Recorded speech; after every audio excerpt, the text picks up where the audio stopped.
नमस्कार, स्वागत है आप सभी का बड़ी खबरों के इस खास बुलेटिन बड़ी खबर में। मैं हूं आपके साथ नासिर कुरैशी और मैं हूं आपके साथ ज्योति सांगवान। और इस वक्त एक अहम खबर के साथ शुरुआत करते हैं। हरियाणा में आम आदमी पार्टी के प्रभारी सुशील गुप्ता का बयान, 29 मई को कुरुक्षेत्र में एक बड़ी रैली करेंगे। बिल्कुल, केजरीवाल पहुंचेंगे, ये उनकी ओर से बताया गया। रैली का नाम है अब बदलेगा हरियाणा। अब बदलेगा हरियाणा नाम दिया गया है इस रैली को और लगातार सुशील गुप्ता हरियाणा में घूमकर लोगों को आमंत्रित कर रहे हैं इस रैली के लिए। साथ ही उन्होंने कहा कि लाखों की संख्या में लोग रैली में पहुंचेंगे। अब बदलेगा हरियाणा का वीडियो सॉन्ग भी लॉन्च किया गया है। तो आम आदमी पार्टी सिंबल पर निकाय चुनाव लड़ेगी, ये भी कहा गया। सभी 46 सीटों पर आम आदमी पार्टी चुनाव लड़ने वाली है। 29 मई के बाद उम्मीदवारों के नामों की घोषणा भी कर दी जाएगी। सुशील गुप्ता ने कहा कि नगर निकाय चुनाव में बड़ा मुद्दा भ्रष्टाचार है। जनता भ्रष्टाचार मुक्त निकाय के लिए वोट देगी।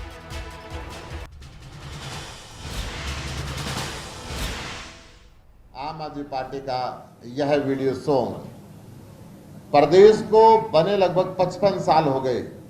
इस गाने के माध्यम से आम आदमी का दर्द दिखाया गया है, किस प्रकार आम आदमी और पिछड़ता जा रहा है, सुविधाओं से वंचित रह रहा है।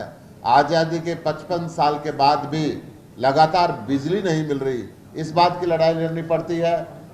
मरीज को ठीक करने के लिए अपनी जमीन और खेत बेचने पड़ते हैं, इस बात की लड़ाई करनी पड़ती है। स्कूल में बच्चों को पढ़ाने के लिए कई कई किलोमीटर जाना पड़ता है प्राइवेट स्कूलों के अंदर, और वो भारी फीस माँ बाप नहीं चुका पाते, इस बात की लड़ाई करनी पड़ रही है। इन सब बातों को लेकर आम आदमी पार्टी इस सॉन्ग को रिलीज कर रही है। इस सॉन्ग के माध्यम से पूरे देश में एक जागृति आएगी। आम आदमी पार्टी एकमात्र पार्टी है जो भ्रष्टाचार को खत्म कर सकती है। निकाय चुनाव में हरियाणा के अंदर भ्रष्टाचार सबसे बड़ा मुद्दा है। 200-200 करोड़ रुपए के टेंडर होते हैं, बिना काम किए हुए पेमेंट कर दी जाती है। फरीदाबाद इसका जागता उदाहरण है। मैं सिरसा की बात करूं, मैं भिवानी की बात करूं, मैं जींद की बात करूं, मैं हिसार की बात करूं, मैं करनाल की बात करूं, मैं कुरुक्षेत्र की बात करूं, सब जगह घोटाले लगातार निकाय के अंदर हो रहे हैं। बड़ी खबरों में एक और बड़ी खबर, हरियाणा के मुख्यमंत्री मनोहर लाल दिल्ली दौरे पर हैं और सीएम का यह दौरा बहुत अहम माना जा रहा है। बिल्कुल, सीएम ने दिल्ली में केंद्रीय मंत्री भूपेंद्र यादव से मुलाकात की है। क्या कुछ खास रहा इस मुलाकात में, दिखाते हैं आपको। दिल्ली पहुंचे सीएम मनोहर लाल ने केंद्रीय मंत्री भूपेंद्र यादव से मुलाकात की। मुलाकात में श्रम और पर्यावरण से जुड़े कई महत्वपूर्ण विषयों पर बातचीत की गई। बैठक के बाद केंद्रीय मंत्री भूपेंद्र यादव ने बैठक से जुड़ी बातचीत की। हरियाणा के श्रमिकों को स्वास्थ्य सुविधा देने की दृष्टि से ई श्रम के माध्यम से रोजगार दृष्टि के द्वारा केंद्र सरकार की योजनाओं को जो माननीय मुख्यमंत्री जी ने विद्युता से लागू किया उसमें आभार व्यक्त करते हैं। और दिल्ली और उसके आसपास के क्षेत्र में ये जो अरावली का जो रेस्टोरेशन का काम है वो हरियाणा में बहुत अच्छा हुआ है। हम पर्यावरण मंत्रालय के द्वारा भी गुड़गांव के नज़दीक जो हमने अरावली रेस्टोरेशन का काम किया उसको हमेशा एक उदाहरण के रूप में प्रस्तुत करते हैं। और अभी अरावली के 10,000 एकड़ ज़मीन को अरावली का रेस्टोरेशन करते हुए एक सफारी पार्क के निर्माण का जो उन्होंने एक पूरा संकल्प किया है, निश्चित रूप से केंद्रीय पर्यावरण मंत्रालय हमारा जो पूरी तरीके से उसमें सहयोग करेगा। और वहीं सीएम ने बताया कि ईएसआई अस्पतालों की योजनाओं और डिस्पेंसरी को लेकर चर्चा की गई। बड़ी खबरों में एक और बड़ी खबर, जेपी नड्डा, बीजेपी के राष्ट्रीय अध्यक्ष जेपी नड्डा की अहम बैठक हुई। हरियाणा के बीजेपी विधायकों और सांसदों के साथ ये बैठक हुई। बिल्कुल, गुरुग्राम, फरीदाबाद और सोनीपत के सांसद और विधायक मौजूद रहे। बाकी 7 लोकसभा सीटों के विधायक वर्चुअली इस बैठक का हिस्सा बने। कई अहम मुद्दों पर चर्चा हुई और इस बैठक की अध्यक्षता जो सांसद और विधायक थे बीजेपी के राष्ट्रीय अध्यक्ष जेपी नड्डा ने की और बहुत से लोग इसमें वर्चुअली भी जुड़े। बिल्कुल, मोदी सरकार के कामकाज के सरकार के 8 साल पूरे होने को लेकर मुख्य तौर पर चर्चा की गई। इसके अलावा भी कई अहम विषयों को लेकर बातचीत इस दौरान की गई। आप देखिए जो सांसद हैं वो अब मीटिंग हॉल से यहाँ पर बाहर निकल रहे हैं और जो मीटिंग है करीबन 1 घंटे ये मीटिंग चली थी और ख़त्म हो चुकी है। जानती है हमारे प्रिय प्रधानमंत्री कितना क्रेज़ है उनका। जो बाइडेन साहब अभी प्रेसिडेंट ऑफ अमेरिकन क्या कॉमेंट्स दिए, जापान वालों ने क्या कॉमेंट्स दिए के राष्ट्रपति कोई जान छुड़ा सकते हैं। इंडिया में, हमारे भारत में जो लोगों को कहा गया था ज़्यादा से ज़्यादा वो वाले अगर कोई कमी रह गई है तो 2 साल हैं अभी। जो आने वाले समय में क्या रहा में जो मीटिंग की डिटेल नहीं बता सकते, बहुत इम्पोर्टेंट मीटिंग। 8 साल पूरे हो गए सर, बीजेपी को क्या कहना चाहेंगे सर? 8 साल पूरे हो गए, सबका साथ, सबका विकास, सबका भी विश्वास जीता है। अगर और निकाय चुनाव के लिए बीजेपी पूरी तरह से तैयार है। बीजेपी के प्रदेश अध्यक्ष ओम प्रकाश धनखड़ ने कहा कि हिसार में 27 और 28 मई को 2 दिवसीय मीटिंग्स का दौर चलेगा। बिल्कुल, पार्टी के आला नेता और पदाधिकारी इसमें शामिल होंगे। निकाय चुनाव को लेकर चर्चा की जाएगी। चरखी दादरी के रेस्ट हाउस में ओपी धनखड़ ने निकाय चुनाव को लेकर संघ और पार्टी के पदाधिकारियों के नब्ज टटोली। इस दौरान उन्होंने बीजेपी उम्मीदवार को जिताने के लिए निर्देश दिए और फील्ड में उतरकर मेहनत करने की बात कही। ओपी धनखड़ ने कहा, निकाय चुनाव को लेकर बीजेपी की तैयारियां पूरी हैं। 27 और 28 मई को हिसार में उम्मीदवारों के चयन और आगामी रणनीति पर मंथन किया जाएगा। भारतीय जनता पार्टी पहले से ही पूरी तैयारी में, हमने हर जगह के इंचार्ज लगाए हुए हैं, सीनियर मंत्रियों का दौरा सब जगह हो गया है। ओपी धनखड़ ने कांग्रेस में पूर्व विधायकों और अन्य नेताओं के शामिल होने पर कहा, कांग्रेस के लोग अपने पिछले नेतृत्व से खुश नहीं थे, इसीलिए ऐसे लोग ही कांग्रेस में शामिल हुए। कांग्रेस अध्यक्ष की 2 पारियों में विशेष लोगों ने लगातार झगड़ा करवाया। अशोक तंवर को बेआबरू बना दिया गया तो शैलजा को कार्यकारिणी तक नहीं बनानी थी। अपने ही नेतृत्व से खुश नहीं थे, 2 पारी उन्होंने ऐसे ही निकाल दी है। फिर हरियाणा बीजेपी अध्यक्ष ने कहा, हरियाणा में निकाय चुनाव गठबंधन के साथ मिलकर लड़ेंगे या फिर अकेले। ये हिसार में इलेक्शन कमेटी की मीटिंग में फाइनल किया जाएगा। साथ ही मीटिंग में उम्मीदवारों पर भी चर्चा की जाएगी। बड़ी खबरों में एक और बड़ी खबर, हरियाणा के कैबिनेट मंत्री चौधरी रणजीत सिंह ने कांग्रेस हाईकमान के उस लिस्ट पर रोक लगाने पर तंज कसा है जो लिस्ट जारी की गई थी मीडिया कोऑर्डिनेटर और प्रवक्ता की। बिल्कुल, कांग्रेस में अब कुछ बचा नहीं है। ये कहना कि रणजीत सिंह का तो लिस्ट आती है, उसके बाद लिस्ट को रद्द कर दिया जाता है। जाहिर है विरोधियों को मौका मिल गया है और इसी कड़ी में निशाना साधा गया है रणजीत सिंह की ओर से। उन्होंने कहा कि कांग्रेस के शीर्ष नेताओं में कोई तालमेल नहीं है, एक ही परिवार के 3 लोगों की विचारधारा अलग अलग है। बिल्कुल, तो गांधी परिवार को लेकर भी उनकी ओर से जुबानी वार किया गया है। कांग्रेस हमेशा ससोपाई में रही, वो कभी निर्णय ले नहीं सके और इंडिसिसिव है और वो इसी बात से फेल होते हैं। परिवार है, 3-4 घर के मेंबर हैं। प्रियंका जी किसी की सपोर्ट कर देंगे, हुड्डा साहब की, वो राहुल गांधी किसी के कर देंगे, सोनिया जी किसी के कहने से कर देंगे, फिर बीच में कुछ और लोग आ जाते हैं। कांग्रेस के हमेशा ऐसे निर्णय हुए हैं, अपने गलत निर्णयों से कांग्रेस को कहते हैं ना, he will fall with his own action. तो कांग्रेस अपने एक्शन से गिर रही है। सिरसा के ओंढा में 29 मई को होने वाली मुख्यमंत्री की प्रगति रैली को लेकर भाजपा नेताओं ने कमर कस ली है। बिल्कुल, इसी कड़ी में बीजेपी के पूर्व मंत्री और रैली के इंचार्ज मनीष ग्रोवर सिरसा पहुंचे। बीजेपी नेताओं के साथ बैठक की गई, तैयारियों का जायजा उनकी ओर से लिया गया। बैठक में बिजली मंत्री चौधरी रणजीत सिंह, भाजपा जिला अध्यक्ष आदित्य देवीलाल, पूर्व एमएलए मक्खन सिंगला के अलावा और भी बीजेपी के नेता मौजूद रहे। भाजपा नेता जगदीश चोपड़ा भी मौजूद रहे। बिल्कुल, रैली को लेकर बातचीत की गई। मुख्यमंत्री की रैली को लेकर दावा लगातार ये किया जा रहा है कि रैली ऐतिहासिक होगी, करोड़ों की सौगात सिरसा को दी जाएगी। मनीष ग्रोवर ने रैली में मुख्यमंत्री की तरफ से जिला के विकास के लिए करोड़ों रुपए की घोषणाओं की उम्मीद जताई है। हरियाणा प्रगति रैली माननीय मुख्यमंत्री पूरे प्रदेश में जा रहे हैं, क्योंकि कोरोना काल की वजह से जनता के बीच में जाने में थोड़ी सी दिक्कतें आ रही थी। इसी बीच में आज कोरोना परमात्मा ने पूरे प्रदेश और देश से ख़त्म हुआ है। ख़त्म नहीं तो लास्ट पे समझो है। उसके बाद पूरे प्रदेश में मुख्यमंत्री रैलियाँ करें। इसी बीच में सरसा 29 तारीख को ज़िले की एक रैली करने वाला, जिसमें ज़िले के विकास के नाम से 2 साल में कोरोना की वजह से नहीं दे पाए थे और पिछले 2014 और 2019 तक माननीय मुख्यमंत्री जी ने सरसा जिला को विकास के लिए काफ़ी पैसा दिया था। और इसी बीच में अब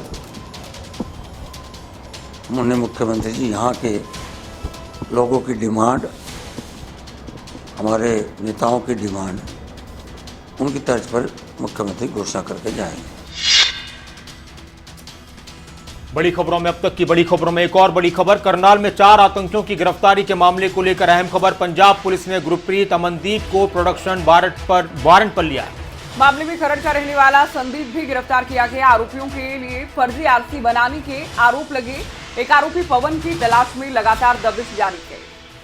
वहीं राजवीर, आकाशदीप, जशनप्रीत को प्रोडक्शन वारंट पर जल्द लाएगी करनाल पुलिस।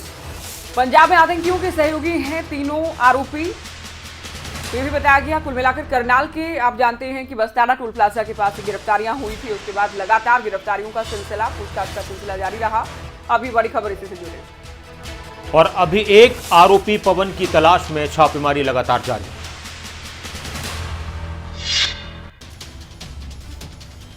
हरियाणा के गृह मंत्री अनिल विज का बयान। हरियाणा में बदहाल डिस्पेंसरीज को लेकर अनिल विज ने बयान दिया है। बिल्कुल, स्वास्थ्य मंत्री की ओर से कहा गया कि पहली बार कोई राज्य चप्पे चप्पे की मैपिंग करवाएगा, सर्वेक्षण होगा। डिमांड की बेस पर नहीं बल्कि नीड के बेस पे चिकित्सा केंद्र खोले जाएंगे। उनकी ओर से कहा गया कि जहां जरूरत होगी वहां ही चिकित्सा केंद्र खोले जाएंगे। क्या कुछ कह रहे थे अनिल विज, सुनते हैं।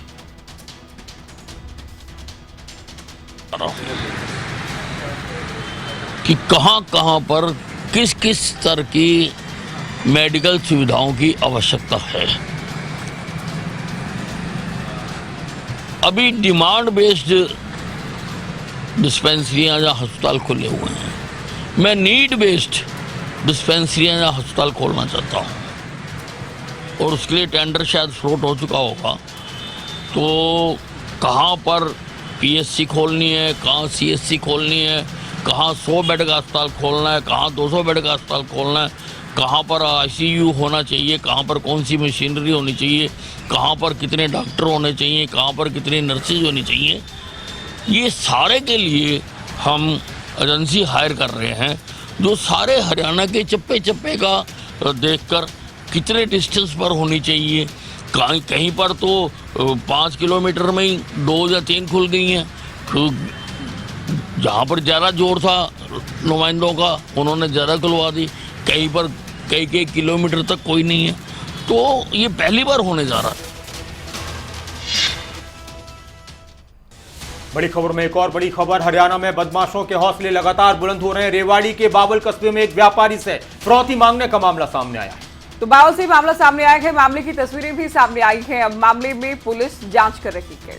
लगातार बदमाशों की तरफ से इस तरह की वारदातों को अंजाम दिया जा रहा है। लगता है कि कानून का और पुलिस का उनको कोई खौफ नहीं। और बिल्कुल अकेली रेवाड़ी ही नहीं बल्कि हरियाणा के लगभग सभी जिलों से लगातार क्राइम से जुड़ी खबरें और मामले सामने आ रही हैं। पूरी रिपोर्ट देखिए। रेवाड़ी में बदमाशों के हौसले कितने बुलंद हैं, इसका अंदाजा आप बावल में हुई वारदात से लगा सकते हैं। औद्योगिक कस्बे बावल के सर छोटू राम चौक के पास मोटरसाइकिल सवार 3 बदमाशों ने एक दुकानदार पर दिन दहाड़े फायरिंग कर दी। बदमाशों ने व्यापारी को धमकी देते हुए 50 करोड़ रुपए की रंगदारी की मांग की और वहां से फरार हो गए। व्यापारी पर फायरिंग कर रंगदारी मांगने की घटना के बाद कस्बे में हड़कंप मच गया। दुकान पर आए एक युवक ने दुकानदार को मोबाइल देते हुए किसी से बात करने के लिए कहा। दुकानदार ने बात करने से इनकार किया तो बदमाशों ने पिस्तौल निकालकर फायरिंग कर दी। दुकानदार गोली लगने से बाल बाल बचा और दुकान में लगा शीशा टूट गया। अब आप सोच सकते हैं कि शहर में बदमाशों में पुलिस का कितना खौफ है। उनका केबिन के अंदर आने का रास्ता कहाँ से है, मैंने कहा नहीं बताओ क्या काम है, तो बोले बात करनी है। तो जब उन्होंने बोला कि नहीं बात करनी है उस टाइम के ऊपर मैंने कहा हाँ बताइए, तो चेयर आगे करके उन्होंने कहा कि हमें अनिल और संदीप गुजर खेड़ा मुरार ने भेजा है। मैंने कहा बताओ, तो मुझे लगा कि कुछ कस्टमर को मटेरियल लेना है, हो सकता है वो क्रेडिट पे उधार में लेना चाह रहा हो, तो तब तक मतलब बट माइंड ने कुछ ऐसा कहा कि ये गलत लग रहा है। और साल 2010 में आई बाढ़ में यमुनानगर में हथनीकुंड बैराज को नुकसान पहुंचा था, जिसके चलते इसका बेड काफी नीचे जा चुका है। बिल्कुल, अब जल्द बैराज को बचाने का काम शुरू किए जाने का फैसला लिया गया है। रिपोर्ट।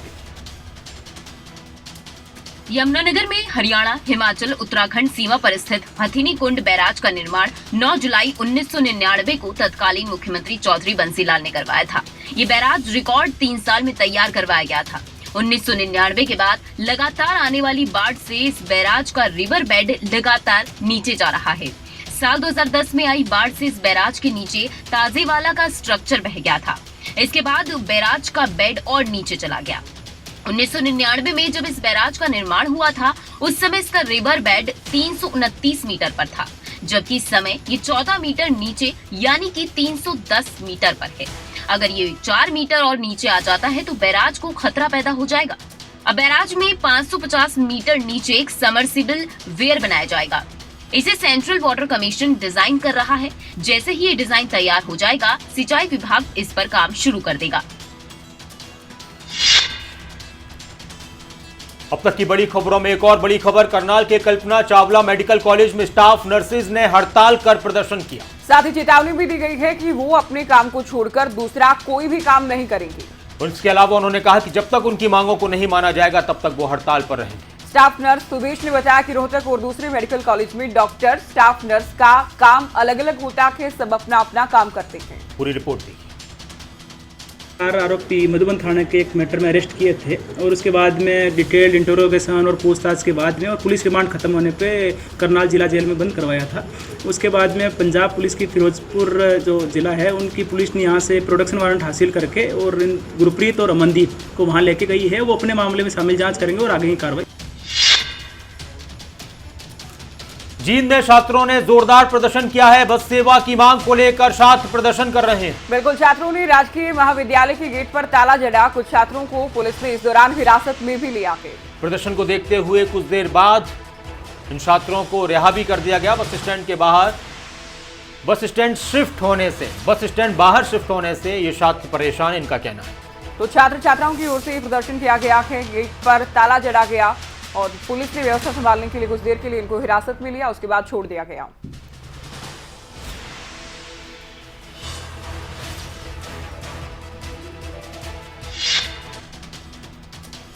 बुलंदशहर के एक अस्पताल में मरीज के परिवार वालों और अस्पताल स्टाफ के बीच जमकर मारपीट हुई। वीडियो सोशल मीडिया पर भी जमकर वायरल है और वायरल वीडियो में देखा जा सकता है कि किस तरह से दोनों पक्षों के बीच मारपीट हो रही है। पूरी रिपोर्ट देखिए।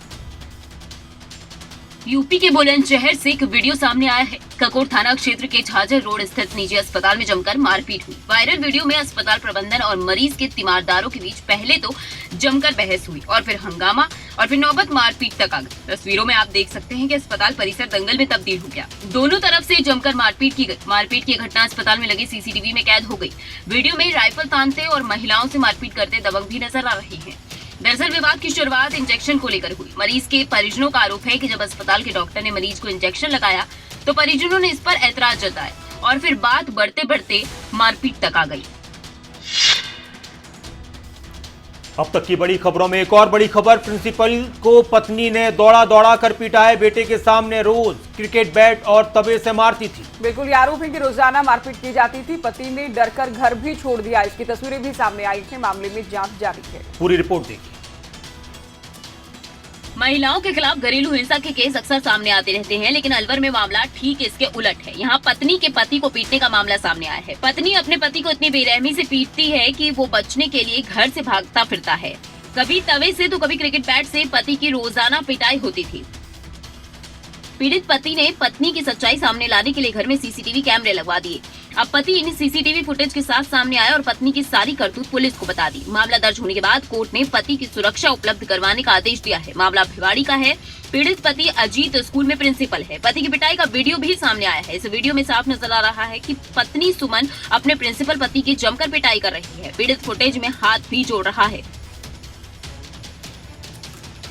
खास बात यह है कि पत्नी अपने बेटे के सामने ही पति को पीटती है। कई फुटेज में पति पत्नी के अलावा उनका बेटा भी नजर आ रहा है। पिता की पिटाई के दौरान वो डरा सहमा नजर आ रहा है। पीड़ित प्रिंसिपल ने घरेलू हिंसा की शिकायत भिवाड़ी पुलिस को दी है।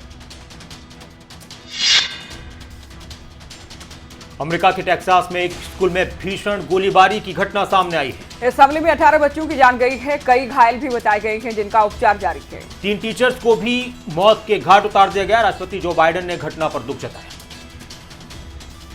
अमेरिका एक बार फिर गोलीबारी से दहल गया। यहाँ के टेक्सास में एक स्कूल में हमलावर ने बच्चों को अपना निशाना बनाया, जिसमें अब तक 18 बच्चों समेत कुल 21 लोगों की मौत हो चुकी है।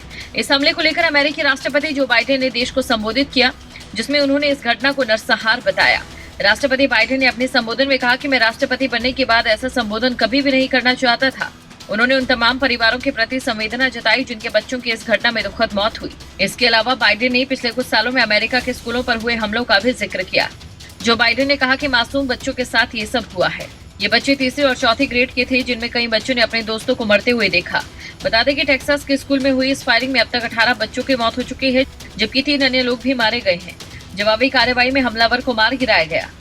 बताया गया कि हमलावर के पास एक असॉल्ट राइफल थी, जिससे उसने बच्चों पर ताबड़तोड़ गोलियां बरसाई। हमलावर की उम्र 18 साल बताई जा रही है। दक्षिण कोरिया की सेना ने उत्तर कोरिया पर आरोप लगाया है। आरोप है कि जापान की तरफ से उत्तर कोरिया ने 3 मिसाइल दागी हैं। क्या कुछ है पूरा मामला, एक रिपोर्ट आपको दिखाते हैं। दक्षिण कोरिया की सेना ने यह दावा किया है कि उत्तर कोरिया बैलिस्टिक मिसाइल परीक्षण कर रही है। यह परीक्षण ऐसे समय में किया गया जब वो कोविड-19 के प्रकोप से जूझ रहा है। अमेरिकी राष्ट्रपति जो बाइडेन के अपनी पहली एशिया यात्रा समाप्त करने के ठीक एक दिन बाद उत्तर कोरिया ने जापान के सागर की ओर 3 बैलिस्टिक मिसाइल दागी। जापान के शीर्ष सरकारी प्रवक्ता ने कहा कि उत्तर कोरिया अपने पूर्वी तट से बैलिस्टिक मिसाइल दागने के बाद परमाणु हथियार परीक्षण सहित और अधिक भड़काऊ कार्रवाई कर सकता है। जापान उत्तर कोरिया की पहले की मिसाइलों के बारे में जानकारी इकट्ठा करते हुए सतर्क रहेगा, जो जापान के विशेष आर्थिक क्षेत्र के बाहर उतरी थी। अमेरिका और दक्षिण कोरियाई अधिकारियों ने हाल ही में चेतावनी दी थी कि प्योंगयांग में एक और हथियार परीक्षण किया जा सकता है। उत्तर कोरिया के सरकारी मीडिया, जो आमतौर पर सफल प्रक्षेपण के 24 घंटों के भीतर हथियार के प्रशिक्षण में रिपोर्ट करती है, अभी तक इस पर कोई टिप्पणी नहीं की गई। दक्षिण कोरिया ने पिछले हफ्ते कहा था कि उत्तर कोरिया की परमाणु परीक्षण की तैयारी पूरी हो चुकी है। यूक्रेन के मारियोपोल और खार्किव जैसे शहरों में भारी तबाही मचाने के बाद रूस ने यूक्रेनी सैनिकों को घेरने के लिए पूर्वी क्षेत्र में चौतरफा हमला शुरू कर दिया है। तो डोनेट्स नदी के किनारों पर बसे शहर उसके प्रमुख निशाने पर नजर आए हैं। पूरी रिपोर्ट देखिए।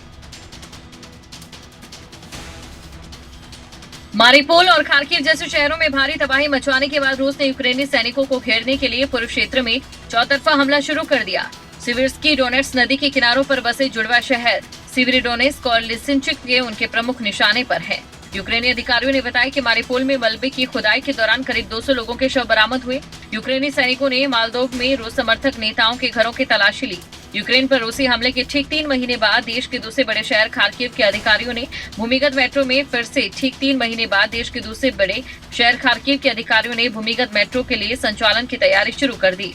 युद्ध के दौरान शहर के मेट्रो स्टेशन पर हजारों लोगों ने आश्रय ले रखा था। मेट्रो स्टेशन का फिर खोला जाना पिछले हफ्तों में यूक्रेनी सेना को मिली जीत का संकेत है। यूक्रेनी सैनिक राजधानी कीव की तरह खार्किव को भी रूसी सैनिकों को पीछे धकेलने में सफल रहे। हालांकि युद्ध का सबसे बड़ा चौथा चरण दक्षिण की ओर बढ़ रहा है। रूस आक्रामक रणनीति के तहत यूक्रेनी सैनिकों को पूर्वी क्षेत्र में फंसाकर डोनबास क्षेत्र के 2 प्रांतों डोनेस्क और लुहांस्क पर कब्जा करना चाहता है।